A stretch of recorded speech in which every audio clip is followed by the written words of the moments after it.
while your brothers go to school. You can get a menial job, maybe washing plates, cleaning homes, doing laundry for people, while your other brothers go to school. Because of this prioritization, she lacks social protection. Those who she even looks up to protect her are the same people who place her in the way of harm. And of course, she has very limited decision-making power. Because of the situation she finds herself in, she's exposed to unintended pregnancies, STIs, and of course, HIV, which is one of them. To address the situation of girls, particularly those in Lagos State, Action Health Incorporated, with the support from Mercy Corps, decided to have an intervention for girls who are out of school.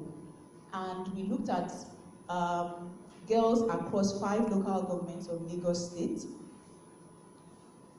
Over 7,000 of them were engaged in the program from 2014 to 2017. And what did we engage these girls with? We had advocacy with government stakeholders, with their community leaders, parents and guardians, because even some of the girls, because they live with people outside their biological parents, we have to engage with people like aunties and uncles, like Rashidat, who was one of the people I started my story with. So we had advocacy to make sure that they understand the issue of girls. And we also made sure that these girls had opportunities for financial inclusion. So they had things like registering with banks, who did this at no cost to the girls. So they had opportunities to also start up small-scale businesses within their communities. And before they could do this, they received short-term vocational skills training to make sure that whatever business paths they chose was something they could do within their communities, at least for a start. So they received short-term vocational skills training. And because we were working within communities, there was now a space within the girls' communities where the girls could access structured learning. And what did we teach? We taught things around financial education. If you were to start up a business, what business would it be? How to save and put your funds back into the business you are running, life skills, and of course sexual and reproductive health for the girls to be able to protect themselves. At the end of 2017, when we looked at the girls who had been part of the program, we saw that these girls had enhanced life skills. For some of the girls who were not even able to speak up or speak to a group of girls like themselves, they were more confident to step forward. They had stories like saying, oh, I couldn't even imagine myself speaking in front of the group, but now I can do that. I can say, this is what I want to do with my money. Some of the girls even invested the monies they were making through their, they invested the monies they were making through their businesses into going back to school. And we saw that the girls now walked up to the banks to save the monies they were making from their businesses. And within the communities where we had, they said, oh, we never thought these girls were important anyways. And we want to see them go back to school. We want to see them become successes within their communities. And some of the girls became ambassadors within their communities, talking to other girls that, yes, life can be different for you. But it wasn't without its fair share of challenges, because at the start of the program, we looked to enroll more number of girls, but because each program was a phase of 9 cycles, we had some girls drop off the program, and some of the community people also thought, why engage the girls for so long? What do they stand to learn? What's all this 9-month period thing? So some of the girls dropped off the program. And we saw that because we worked within local governments, there is the issue of politics.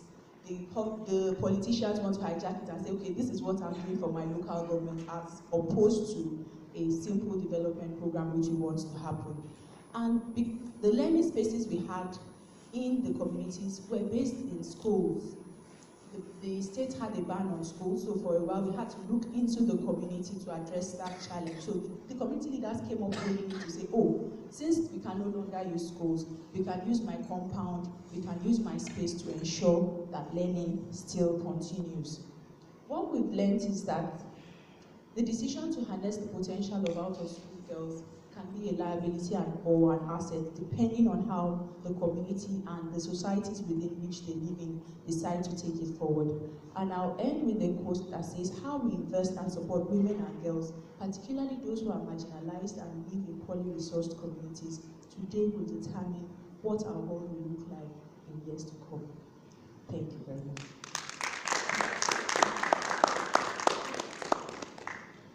That was quite a powerful presentation, highlighting investing in girls and how it can really be beneficial to society. So I'm going to take 3 questions, only 3 questions from the audience. Does anyone have questions, contributions? And each question has to be limited to 1 minute. So I'll just take 3, so that's 1, 2, and 3.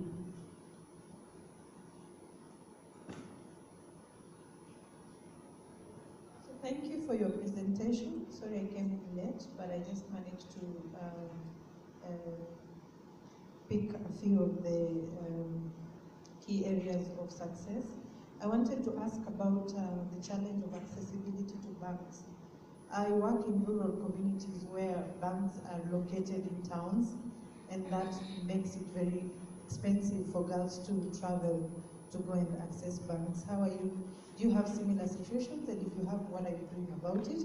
The other thing is about high interest rates in banks, because what the challenge we've experienced is that girls save, yes, but when they take their money to the bank, the interest rates for borrowing are still very expensive, and still that remains a challenge. So they remain, the best method we've seen is if they can lend with each other, which also does not give them opportunities to improve their businesses, to make their capital investments higher.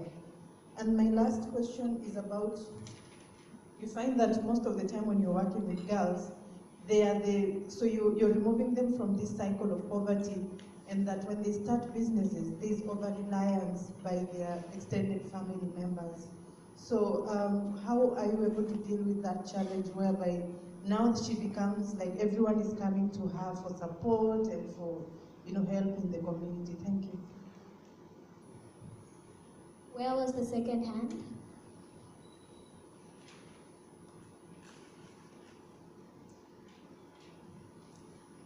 Good afternoon. Thank you for that wonderful presentation. I just wanted to know that the training that you guys offer. So in South Africa, we have also trainings that we offer. We've come from a training institute where we do accredited training so that we skill the girls to become like professionalized. So do you have in your country, do you have in Nigeria a body where you can accredit this training so these girls acquire maybe some kind of credit to push them to professionalize whatever skill that you have given to them? Thank you. And the third hand?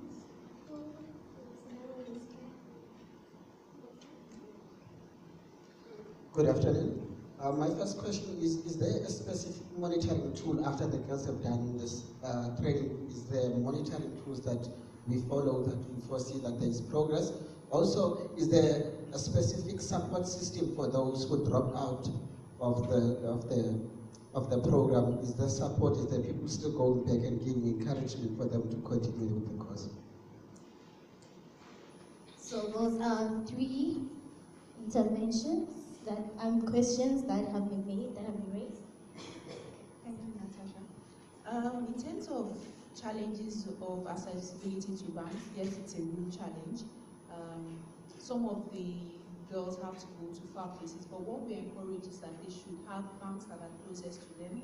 And for the bank that we partnered with for the girls to open accounts, it was one that was close to them. So they started thinking of if they would establish branches that are close to a central place the girls can access. In terms of the high interest rate, we didn't have the partnership with the banks for girls to access loan facilities. That wasn't the first spot for girls to be able to save, encouraging savings culture. But in terms of loans, we partnered with the state government.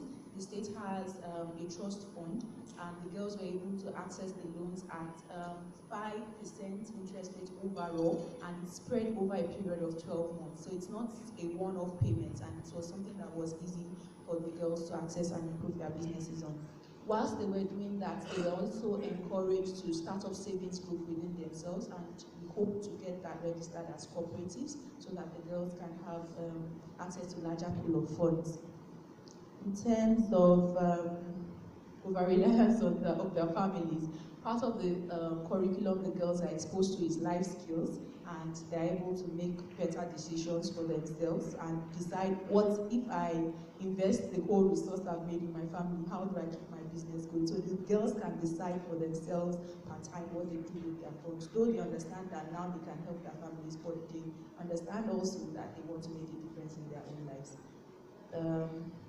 Training, accreditations, the short-term training that was provided to them didn't have credits, but at larger scale, which we are scaling up to, is to access professional training institutions owned particularly by the state government, where the girls can get credit to say if you are doing a vocation, whatever it is, you can get credit for doing that. So maybe you come out with a certificate at the end of that program.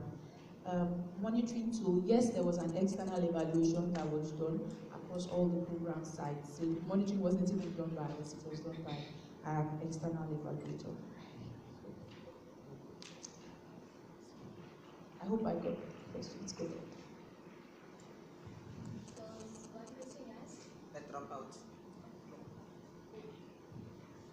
In terms of support system, we engaged people within their community, because I started off by saying we had advocacy to the communities. So we have community leaders, we have older women who saw the need to support the girls. So the girls can actually relate to either the community leaders, their peers who became role models within the program, or the older women who were the learning space facilitators. So that was the support system that was created within each community where the program held. So for the second round of questions or comments, you'll give them at the end of all the presentations. But right now, let's put our hands together for Miss Tina, who's also going to give us a presentation.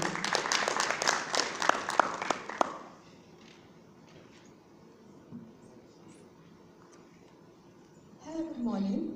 Oh, good afternoon. I'm Tina.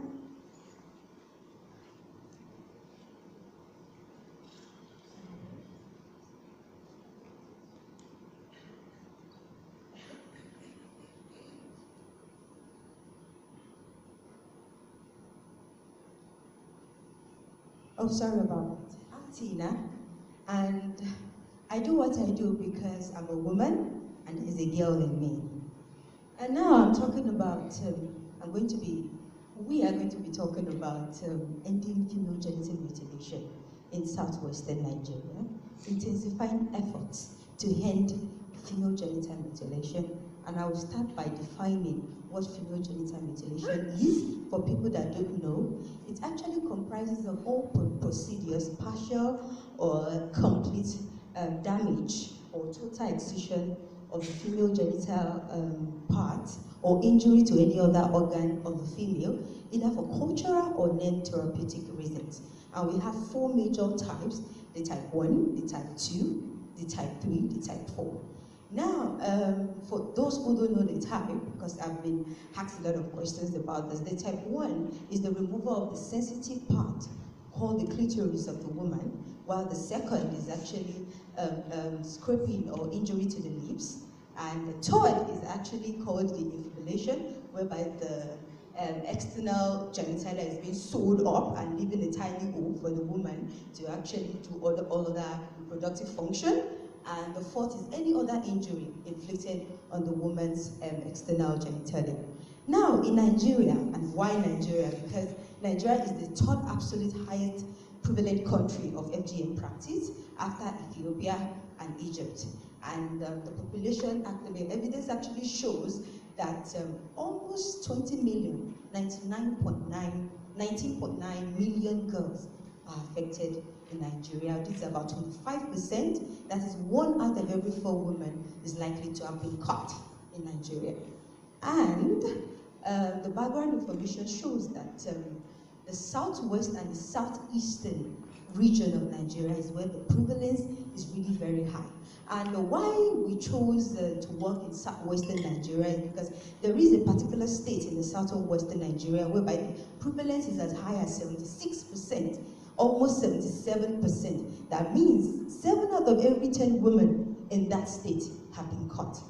And this is actually very alarming statistics, if you will agree with me. And in 2014, AHI, with support from UNFPA, intensified effort to eliminate this practice on women and girls.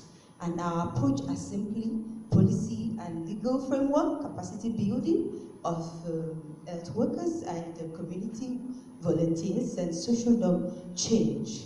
And our advocacy was directed at campaigning and collaborating with the government of this southwestern region to actually adopt the law to criminalize this practice. Because in 2015, Nigeria actually passed the Violence Against Persons Prohibition Act, but it has to be adopted and implemented by each 36 states, and AHI learned that this law is actually implemented and adopted by member states, and also we reinforce media campaign and social mobilization too. Also, this law was actually disseminated because we need to get the stakeholders and the people to know that the law is there to protect them, not to whip them. The law is to protect potential girls and women, and they will be able to have a voice to say, I don't want to be caught, there is a law protecting me. So, and capacity building of health workers. Statistics from the National Demographic Health Survey shows in 2013 that about 13% of women and 12% of girls are actually being caught by health professionals, I mean doctors, nurses, and in Nigeria we call some people community health extension workers. These are rural medical professionals that work at the grassroots level. And we also, there's training for this community volunteers. We call them community volunteers because we want it to be a collaborative effort, together, collectively abandoning this practice. And the community needs to be involved in together because, like we said, don't tell my story, let me tell my story. So, and also community dialogues, because we believe that dialogue is an effective way to actually approach social norm issues like this, because it's a sensitive issue. You can't just come into a culture and tell them what they are doing is wrong. You have to make them see that what they are doing can actually and is actually harmful to their women and girls. Also, these are our results, and dissemination of the Violence Against Persons Prohibition Law in southwestern states, and training of health providers and 60 community champions to actually champion and advocate for the end of FGM in their communities. And one of the lovely results we have was over 3,000 individuals in 38 communities with their community leaders actually coming out to say we are openly declaring abandonment of this practice in our community. And also major lessons learned from the field work and from this particular intervention is that community involvement is key to approaching any community social norm issue, because it's a cultural thing. And also accurate community need assessment. You have to know the reason why they do it and be able to have a behavioral change communication-led dialogue that will actually make them see that what they're doing is actually harmful to their women and girls. And also, the major challenge we have now is the weak enforcement of this Prohibition Act in these places, because it's a cultural thing, so a little bit of them are still very sensitive about it, and our recommendation is making them see that the law is already there to protect them. So, thank you very much, and I will hand over the mic to the moderator now. Thank you for listening. Thank you. Okay, so for everyone who has just walked in, welcome. If you know your neighbor has come in late, look at them and say you're late. And also tell them, we're talking about girls. I can't hear, are you telling me you don't have neighbors who have come in late? I've seen a lot of people who have come in late. Okay, just tell whoever your neighbor is, we're talking about girls. Be excited. And then shake them up a little. If they're not smiling, they're still frowning, shake them up and say, you know what, do something. Okay, so we're going to take 3 questions. I ask just 3 questions per person. So if you've got 3 questions, 1 person, 1 question per person, 3 persons. So 1 question per person. And keep it to 1 minute. Ask your question, be as brief as you can. So 1 question. At the end of it all, we're going to go through again. So just 1 question. Can I see the hands of those who've got questions? We've got 1, 2, anyone else? Okay. 3. Okay, I'll start with you. 1 question. Good afternoon. Thank you for a beautiful presentation. I've got one simple question. When I listen to the presentation, it sounds to me that the biggest instrument being used is law.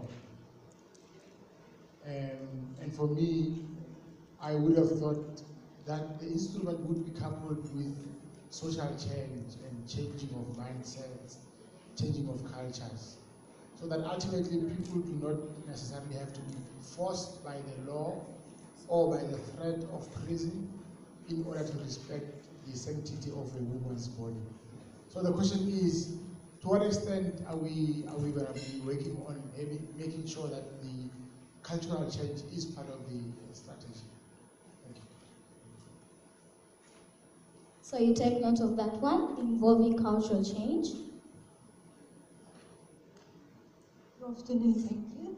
I'm just thinking a little bit broader in terms of the root causes of the continuation of the practice, and I'm just wondering to what extent is this rooted in the broader gender equality, male dominance, patriarchy, and isn't that where the intervention or the prevention should start? I don't know, it's just a question, because in South Africa this is how we approach most of our issues, is from that point of view. And I've also attended the session yesterday, and that didn't come out strongly for me.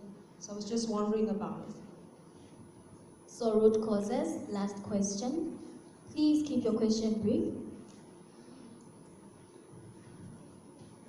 Hello, good afternoon. My name is Alex from Kenya. I have a question concerning how you involve the community. For example, the local administration. We know that there can be some form of barriers. For example, the chief. How did you involve them? How are we involving the community, especially traditional leaders? Okay, I'll start from the first question. If you look through my presentation, I mentioned 3 approaches we used. The first one was the legal framework, because before 2015, the country as a whole hasn't criminalized this. And because of that, people see it as an everyday norm. So we needed to make it clear, based on the UN resolution, that it's actually a criminal thing. And then 2 is the cultural change now is through what we call the social norm dialogue. I mentioned that we did a lot of community dialogue and household discussions through the community volunteers going into the homes to discuss with them, getting the root problem, because it varies from one street to another why they engage in female genital mutilation. I hope that's okay. Okay, now the third question is the second question is the root cause. We need to be careful, we have to be culturally sensitive, because we know that female genital mutilation, I would say, is the manipulation of the woman's sexuality. And coming to a strong cultural community whereby the male predominance is still very strong, we can't come there like that. So what we usually do in that kind of situation is that we go through what we call community gatekeepers. These community gatekeepers, we engage in behavioral change communication with them over some time. Then they take up the course themselves and go to their leaders. They go to every other resistant person to make them see. So when they see persons of themselves telling them, they give it a second thought, and you're actually saying what is right. So that is the way we actually approach the root cause, not heads-on, because it's a culturally sensitive issue. And then the third one is how did we involve the community leaders? One of our approach is actually identify the key major influencers of each community. Yes, it might be a man, it might be a woman, it might be a religious leader. So once we identify them, we use that as a means of entry into that community. So I hope that's okay. Thank you. We can give one last round of applause. Okay, so at this point in time, I'm going to give Ms. Stella the floor, and she is going to give us her presentation. So we can give her a round of applause even as she begins.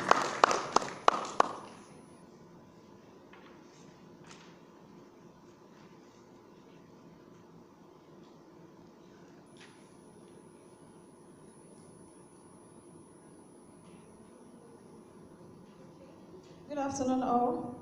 It's nice to have you all here. Okay, my name is Stella, and I'll be speaking on expanding young women's options and access to contraceptives, introducing a new type of injectable contraception. Family planning, we all know, plays a central role in changing and improving the lives of women, by contributing to decreasing maternal mortality. That research has shown that 1 in every 3 maternal deaths is attributable to lack of using contraceptives, not delaying motherhood, not spacing births, and also family planning contributes to decreasing high rates of sexually transmitted infection, and also decrease the rate of recourse to abortion, which includes unsafe abortion. And offering a wide range of contraceptive services to young people will enable them to make informed choices. Giving them accurate information about a wide range of family planning services can help them to make informed choices on which method they want to use. In Nigeria, research has shown that a high percentage of young women aged 15 to 24 years have very poor knowledge about family planning, have very poor knowledge about contraceptives, and they also have the lowest access to contraceptives, with also high maternal mortality and the likes. So to intervene in this regard, Action Health Incorporated, with support from UNFPA, implemented the rollout of the Sahana Press project in 18 local government areas in 3 southern states in Nigeria. That's Akwa Ibom, Abia, and Cross River states, from November 2016 to October 2017. And this intervention was actually to help to address that challenge of low access to contraceptives amongst young women, and also poor knowledge as regards family planning, and to also present opportunities to expand voluntary access to family planning services to these young women within the rights-based approach. Okay, so talking about Sahana Press, for some of us that might not know, the new contraceptives is a brand by Pfizer. It's called DMPA-SC.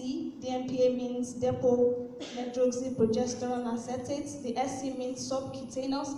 It's just a lower version of the Depo-IM, which we all know as Depo-Provera. So it comes in Unijet. It's safe, it's very light, and because it's light and easy to use with minimal training, it offers opportunities for community-based distribution, and also to reduce the challenge of young women having to come to clinics to access contraceptives. The strategies we implemented, we conducted needs assessments. We just didn't enter into those local governments, into those communities to commence the project, we actually wanted to know what are the barriers, what are the challenges that young people face in accessing contraceptives, what knowledge, what do they know even about contraceptives. And we found out that young women, just according to what research has said in Nigeria, have very poor knowledge as regards protecting themselves against unwanted pregnancy. They also spoke to the problems that they have, the challenges they face, about barriers. They spoke about the attitude of health workers, they spoke about the distance to the health facilities, and they gave recommendations that we would love us to have community-based outreaches talking about contraceptives. We would love to also have our health workers, giving us services in a youth-friendly manner. So we used the results we got from the needs assessments to feed into the strategies implemented for the project. We also conducted advocacy visits and advocacy meetings with government stakeholders, family planning, local government supervisors in each of the local governments that we implemented, and then we had high-level advocacy meetings with them where they all committed to supporting the project. Then capacity building was done for 1,115 community health extension workers and community health volunteers. We engaged community health volunteers to work alongside with the community health extension workers across all the primary health centers of the local governments that we selected. And particular emphasis was made on engaging young volunteers who were trained on administration of the Sayana Press and also on other contraceptives method, and they were also trained on engaging in community outreaches, peer education, so they can also reach their peers with this information. Then demand generation strategies, one-on-one outreaches were conducted, group outreaches were conducted, volunteers went with their shoes, they went to different locations, town halls, markets, clinics, house-to-house outreaches, to share the information about all the range of family planning options and also debunk the myths that young people have about contraceptives. And then we also had a project advisory committee. This really worked for us. We engaged the government stakeholders to form a body where they all met regularly to discuss the challenges that were met on the field and also provide recommendations on improving access of young people and other older women to family planning services. I would also want to note that it wasn't just the Sayana Press that was given out. Male and female condoms were also given to the CHOOS and the volunteers while they went on outreach. But at the point where they met with the client and the client doesn't want Sayana Press or condoms and wants pills or other injectables or other family planning options, they were referred to their nearest facilities. So we really emphasize on providing a wide range of family planning services. And from the slide, you can see that we were able to reach over 30,000 women with the Sayana Press injectable, out of which over 10,000 were young women aged 15 to 24 years. So these are just some of the pictures of the group outreaches and some one-on-one outreaches held. Okay, this slide is talking about the type of visit. We had new acceptors. Thank you. We have new acceptors, those that were just receiving the Sayana Press for the first time across the implementation of the project, and then 80% of the young people came back after it's a 3-month injectable, came back to receive the injectable, and just 4% of these young women were switching from one method of family planning to the other. And then by age group, about 69% were 20 to 24 years and 15 to 19 years were 31%. So the lesson we learned from this project was that the group outreaches led to increased awareness of family planning, and it also led to a wide range of young women accessing the contraceptives as the services were taken to them where they are. Also, the fact that we involved young people as volunteers, who were engaged in peer-to-peer outreaches, really resulted in increase in the number of young people that access the contraceptives. The young volunteers engaged even conducted advocacy visits to their universities to ensure that their students were also able to access the injectable, and also engaging the government stakeholders to inaugurate and meet as project advisory committee helped to the key stakeholders to commit to supporting the project. Challenges we encountered, just the normal challenges when we are trying to introduce a new product, it's a new injectable, so there were negative perception from the women to the new contraceptives. But we're able to address this by engaging the volunteers and community health extension workers to ensure that they were giving balanced counseling as regards the contraceptives. And also inability to effectively follow up some clients, especially some women who live in the poly resource centers. It was a bit hard to follow them up for re-injection. And our recommendation, as the world's population of young people continues to grow, countries will need to meet increasing demand of young women for contraceptive services and information that address their specific needs. And also improved access to adequate information about a wide range of contraceptive services, not just focusing on the short-acting services, but the long-acting reversible contraceptives will enable young women to make informed decisions about their reproductive health. So my references. Thank you.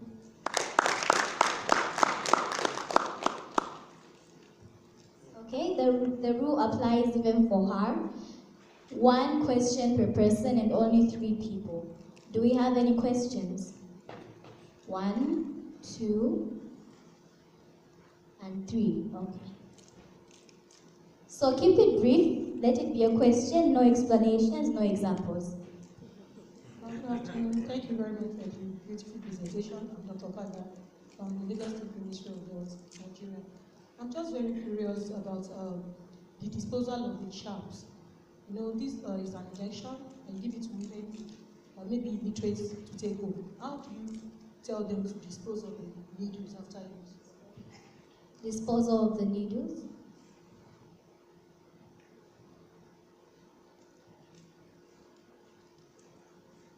Very brief. Hello. So my question is, from your presentation I noted that the age group of 15 to 19 years, the percentage was 31% as compared to the other age group. What might be the reason why probably this age group was not taking up this contraceptive method? Which age group? The younger one? So why were the adolescents not accessing it as much as the older women? Hi, first of all, thank you for your presentation. I've been reading a lot of reports lately that people are expressing concerns that Depo-Provera is exposing the young women who use it to higher chances of contracting HIV. So basically my question is, are the women who use this contraceptive educated about the potential risks of using these types of contraceptives, and are they assisted in exploring other sort of contraceptive options that pose less health risks?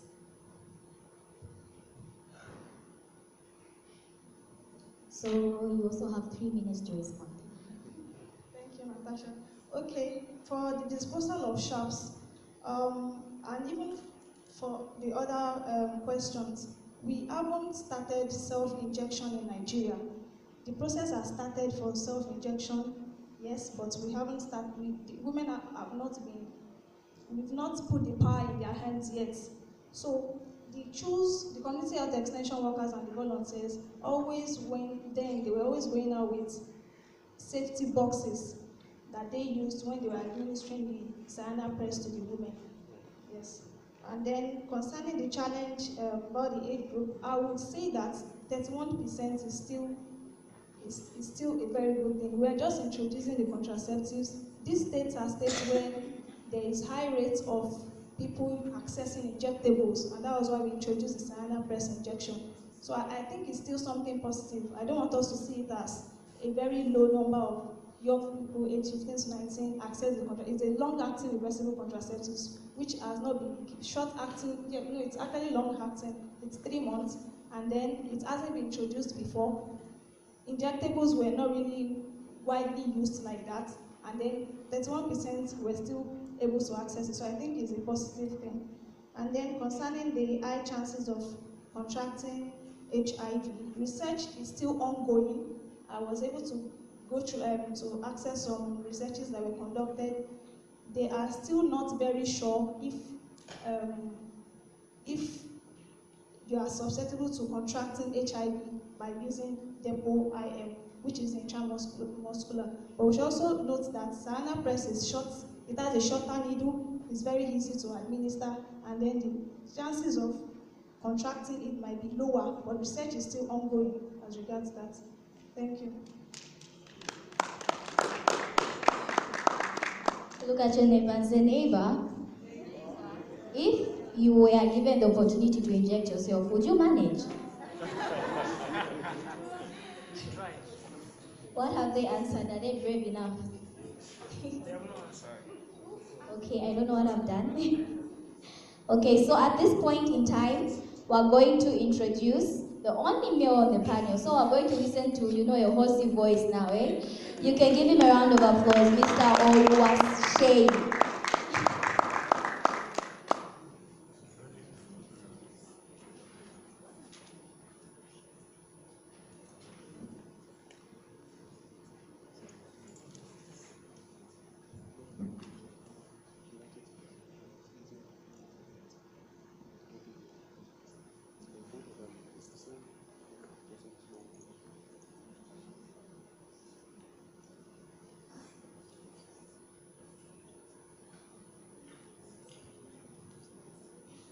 Good afternoon, ladies and gentlemen. Good afternoon, ladies and gentlemen. My name is Sheyi Olashere, and if you can't pronounce that, you can call me Blessed is he among women. So I work on protecting women and girls' sexual and reproductive health in conflict situations. According to the Nigerian Social Violence Data Set, an estimated 11,100 people are said to have died as a result of the Boko Haram insurgency between April 2009 till date. 250,000 people are said to have fled to neighboring countries such as Niger, Cameroon, and Chad. And we have millions of people who have been displaced within the three most affected states, which includes Borno State, Adamawa State, and Yobe State. In 2017, the United Nations Office for the Coordination of Humanitarian Affairs gave an estimate of 6.1 million people who are said to be in need of protection services. Of these, 2.4 million women and girls are exposed to issues of rape, to the risk of abduction, and to the risk of exploitation. In order to address this protection crisis, Action Health Incorporated, with support from the United Nations Population Fund, has devised a prevention and response strategy to GBV programming in the Northeastern region from 2016 till date. Our prevention approach is simply focused on community sensitization, outreaches, dialogues with community leaders, religion leaders, opinion leaders, and also building the capacity of humanitarian responders. The response approach is focused on the provision of psychosocial support services, livelihood support services, referral services, emergency maternal obstetric care, and the provision of critical material assistance. For the community outreaches, Action Health Incorporated community outreach workers take extraordinary measures to access hard-to-reach locations, areas which are prone to attacks, areas which are not easily accessible by roads, and we ensure that women and girls and even young boys are provided with information on sexual and reproductive health and their services, and how to access SRH services as well.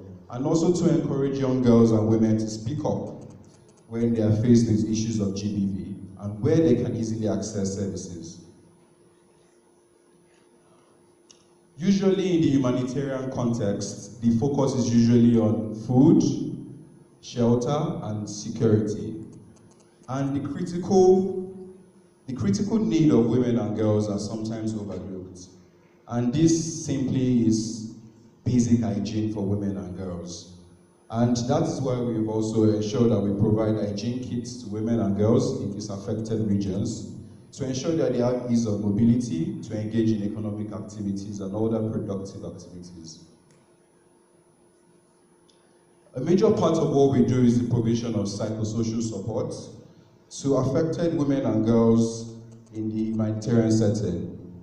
We've been able to establish women and girls friendly spaces, which consist of the recreational center, a counseling room, and a maternal care unit. And we've been able to help women and girls who are traumatized, who are distressed, by ensuring that they are rehabilitated and reintegrated back into the society in a healthy way.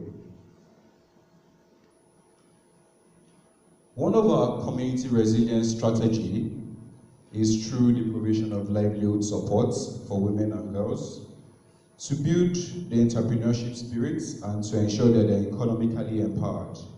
Because we know that the issue of GBV is fundamentally the issue of power. And by giving the women access to empowerment, by giving them access to finances, by giving them the independence, we know we can mitigate the issues of GBV. With support from the state government and UNFPA, we've been able to provide emergency maternal and obstetric care to several women and girls in the displaced, in the IDP camps and the host communities.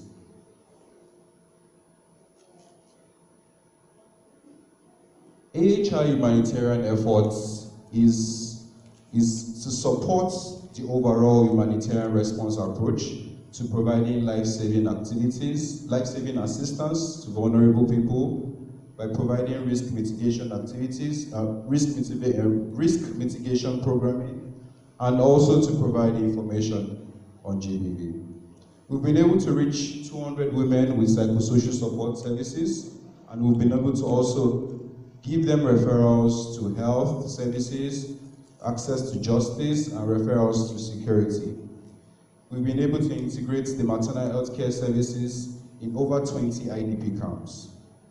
Women, girls, men, and boys have also been reached with GBV messages across the 3 states in the northeastern region of Nigeria. And we've had over 500 women who have been reached or who have been provided with livelihood support services.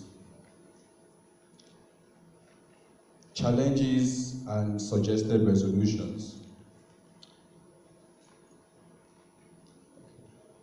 As we move towards the early recovery stage, we must have noticed that the attacks has reduced.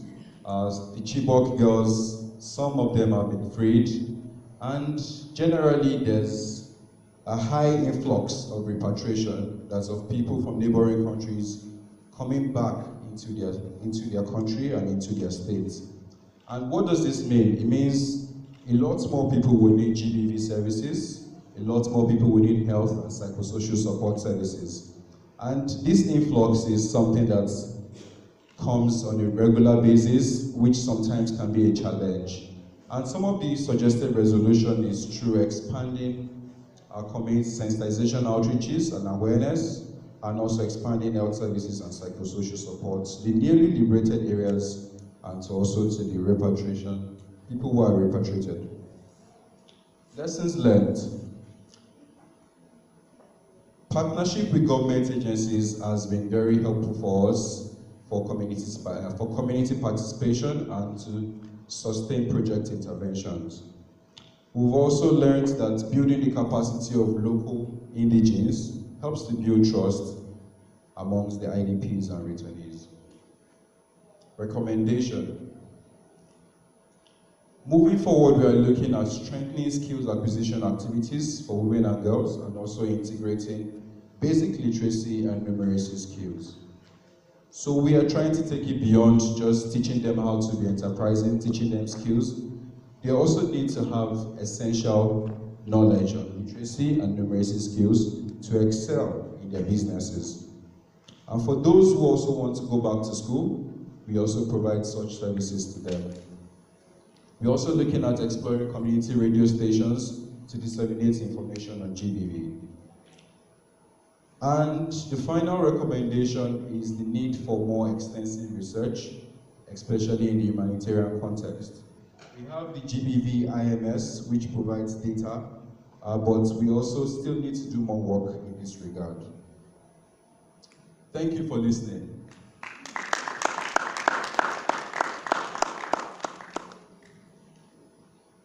That was quite a horsey voice. So, again, but this time I'm only going to have 2 questions. We're running out of time. So 2 questions. I see one hand there. Anyone else? Okay. Oh, I'm sorry. So start with you. Thank you for the presentation.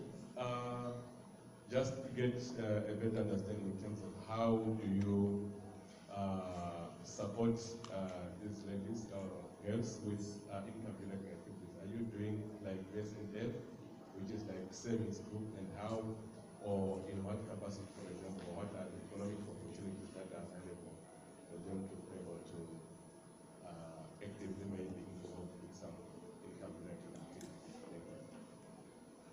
Income generating activities.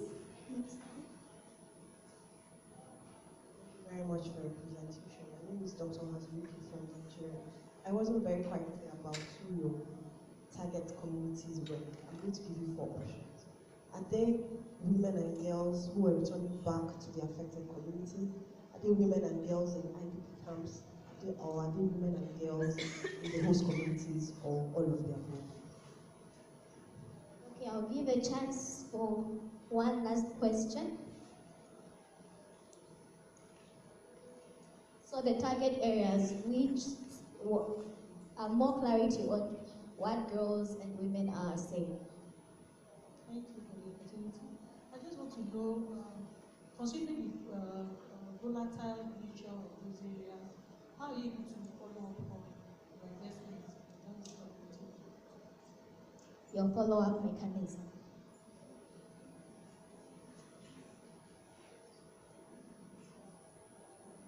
Thank you very much. I'm sorry I didn't get the last question.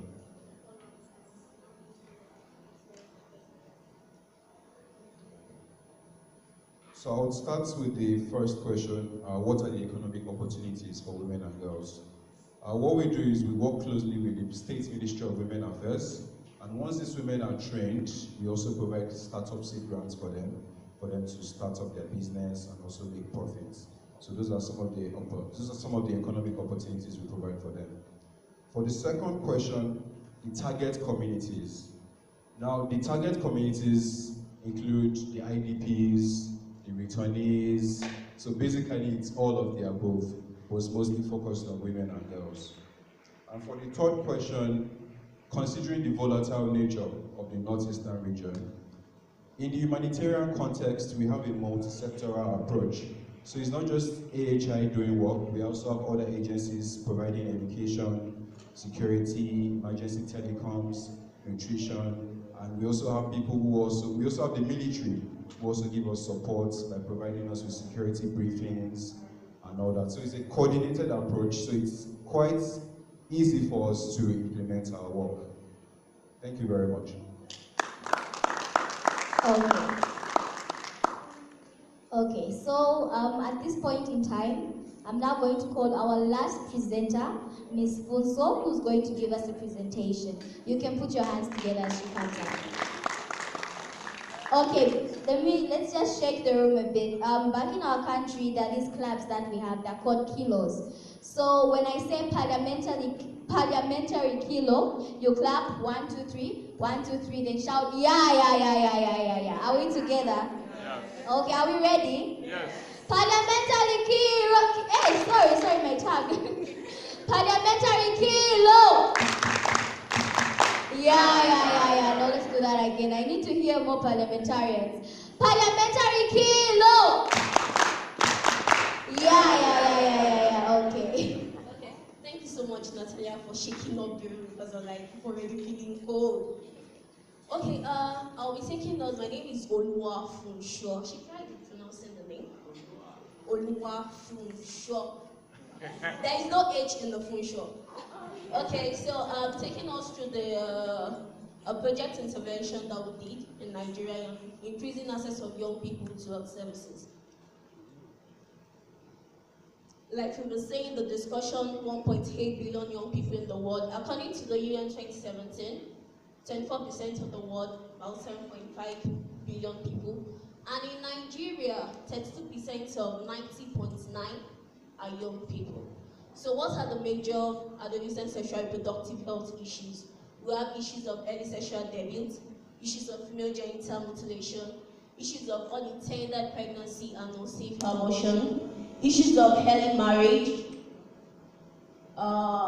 young people being predisposed to STIs and HIV infection, as well as sexual abuse. So what did we do with our project of increasing access of young people? With support from Rise Up, Champions for Change, and initiative of Rise Up, we integrated youth-friendly healthcare services in 2 primary healthcare centers in Nigeria for young people between the ages of 10 to 24 years. And the goal of this intervention was to improve the reproductive, maternal, newborn, and adolescent health outcomes in Lagos streets through increased access of young people to health services. So what did we do during our project intervention advocacy? Working with the Lagos State Primary Healthcare Board, this board are in charge of the primary healthcare centers where we did the intervention. So they monitor these health facilities. And before I continue, the primary healthcare centers are the lowest cadre of health facilities in Nigeria. They are mostly located in the communities. So those are the first set of facility that you get to before you go to the secondary facility. So advocacy, we ensure that we partner with this body in ensuring that these services are integrated into the primary healthcare centers for young people. We also advocate to the community stakeholders for them to buy into the project, to accept that young people need SRA services. What do we do also? Capacity building. We train the healthcare providers in the facility that we work with. And our partnership with the Primary Healthcare Board availed us the opportunity to train all healthcare providers, even beyond our intervention site. So we trained the healthcare providers within the 2 local governments where the intervention was carried out. We also trained young people as peer educators. So we trained about 120 young people who were able to reach other young peers in the community. Community engagement, trying to ensure that community members buy into this project. We had advocacy with the community members who are like the gatekeepers in the community where the intervention was done. And we established what we call the Community Accountability Watch Group. So this work group serves as vanguards and advocates for young people for SRH issues of the community. Increasing access of young people to services as well as creating awareness of the services in these communities. We carried out community outreaches, health outreaches to increase demand as well as create awareness of the availability of services in those facilities. Prior to the intervention, we did some research to understand the SRA status of young people in the communities where we carried out the intervention. So a pre- and post-intervention survey was done within the local government where we worked in, among 500 young people. So what were the services that were provided in the facilities where we integrated the services? General health services, value health education, and sexual and reproductive health services.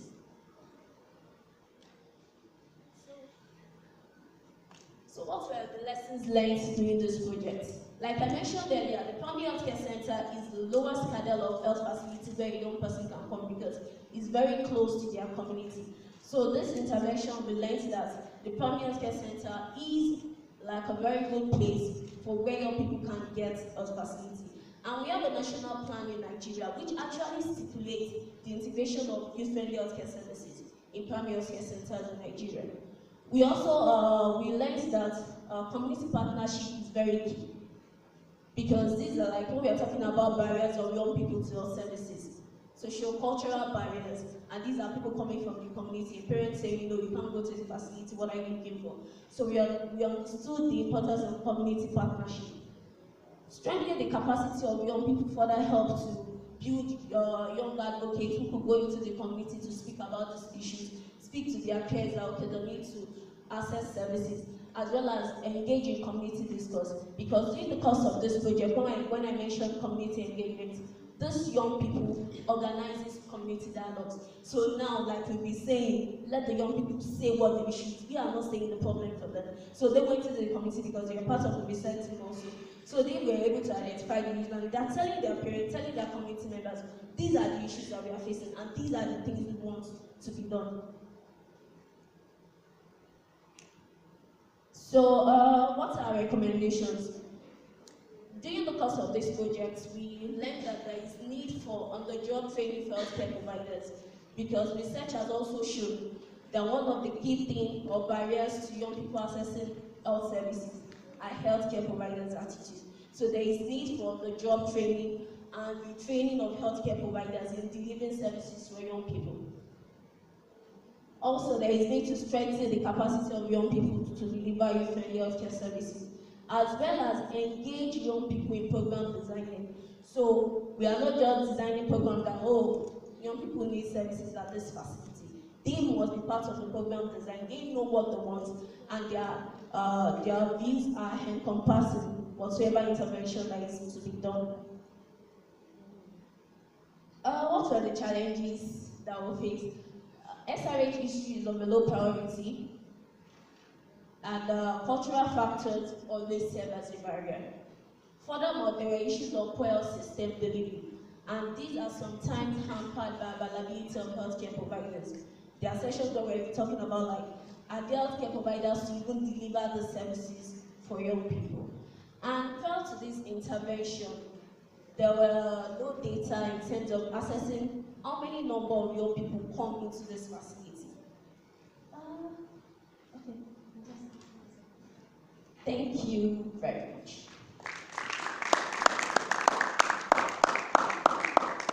Okay, so for this one, we're going to take 2 questions. Just 2 questions. We have 1 hand. Anyone else? There's the other hand. So 2 questions, just 1 question each person. Thank you. My question is regarding, I think the health group that you're focusing on from 10 to 24 years. So the question is, do you have age segregation of the data? Like probably 10 to 14, 15 to 19, 24, so that we know which group is taking up the services more compared to the others. Thanks. Age segregation. Question is closely related to this question. Lagos is a city of over 20 million people, so if you calculate 1/5 of that, you have millions of young people. And you're working only in 2 primary healthcare facilities out of the 280 that are available. So what are the plans for scale up with other young people? So there is that, and then that's the question. Thank you so much for such a presentation. I've got just 1 question. Maybe if they could share, how do they sustain their peer education programs as far as in terms of incentivizing the young people? Because we know that it then becomes a hassle to other countries when they engage the young people on a voluntary basis. They are liquid, they are always moving from one place to another, searching for opportunities. How do you sustain that? Sustainability of peer-to-peer education.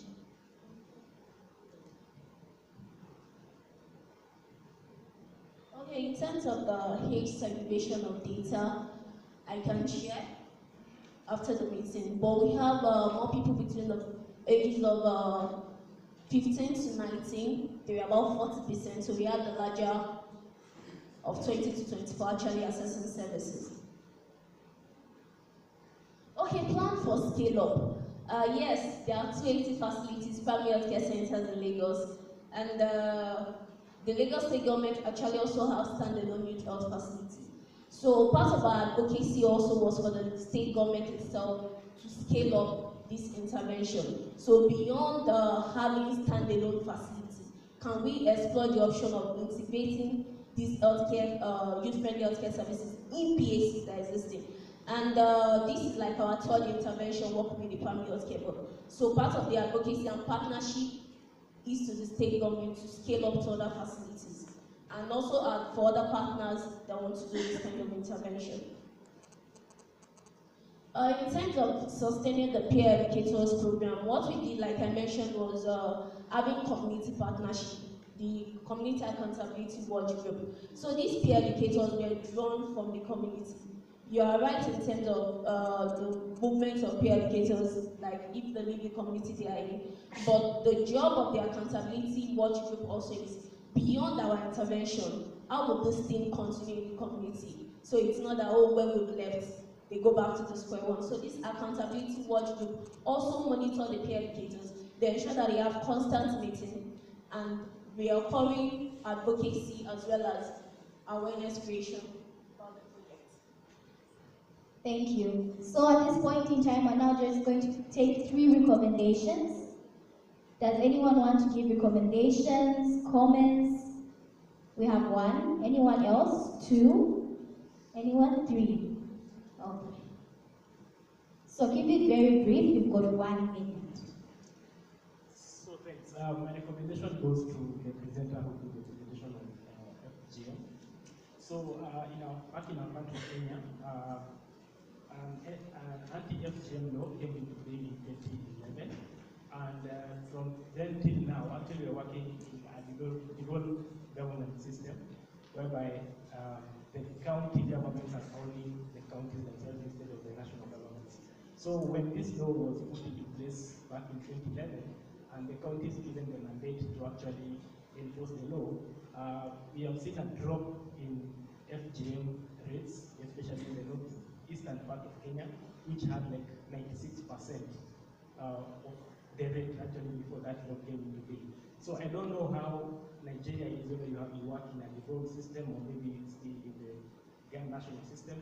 So probably with the devolved system of governance, it seems to work well. Thanks. You've got 1 minute. Thank you so much.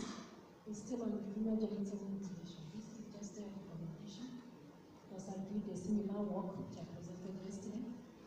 And in Nigeria too, we have a problem. Yes, we have law now, but during our own study, we found out that law is posing a problem. Yeah, the law is there, but they are still doing it. And this time they are doing it in secret.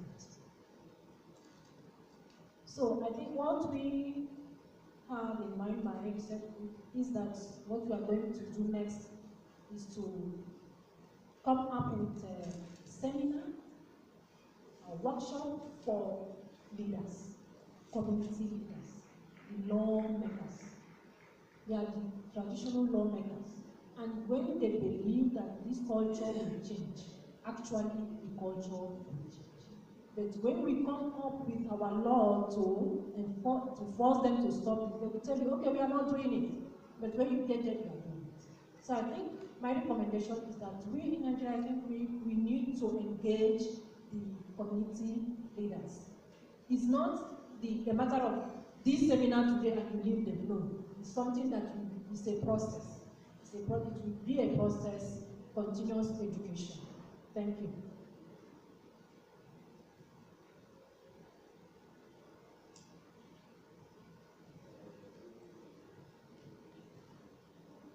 My comment is on one of the sisters, as she was presenting, she mentioned on her lessons learned during the project. It's working with the community. I just want to comment on that one. Indeed, the community is very important to involve it in whatever we are doing. Because as we were doing our project in Malawi, it's an example of how one village did not accept our message because the chief in there did not come to the meeting place because we did not invite him to the traditional leaders meeting. So he absented himself, saying that he did not attend because of that. So really it's important to work with the community. So thank you very much, ladies and gentlemen. I'm sure we've taken note of key things that have worked.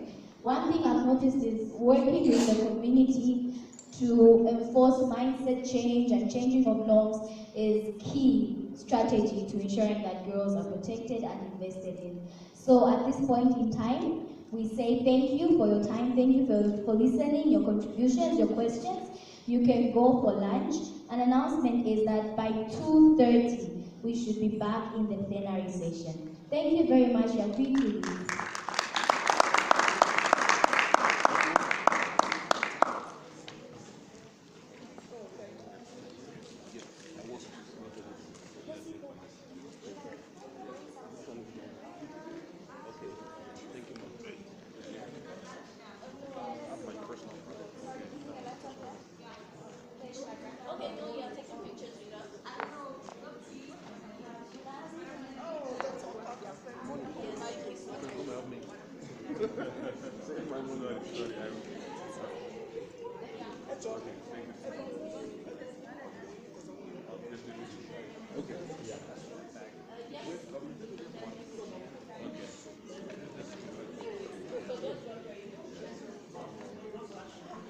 Why presenters win? Who's this? Let's take it.